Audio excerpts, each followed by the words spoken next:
আসসালামু আলাইকুম রহমতুল্লাহি আবরাকাতু।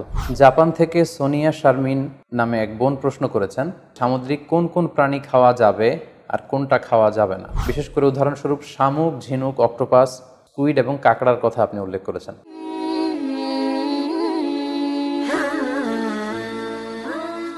এক্ষেত্রে আমরা বিশ্বাসীরা এই মূলনীতি সবসময় অবলম্বন করতে হবে যে যেটা তৈগিবাত পবিত্র সেটা আমাদের জন্য খাওয়া, সেটা কনজিউম করা আমাদের জন্য হালাল, আর যেটা খাবাইস অপবিত্র সেটা কনজিউম করা আমাদের জন্য হারাম। তাহলে আমরা এই সিদ্ধান্তে উপনীত হতে পারি যে সামুদ্রিক সব ধরনের প্রাণী খাওয়া বা সিফুড খাওয়া জায়েজ, যদি এটা স্বাস্থ্যের জন্য ক্ষতিকর নয় বা এর মধ্যে বিষাক্ত কোনো জিনিস নেই, এটা যদি প্রমাণিত হয়।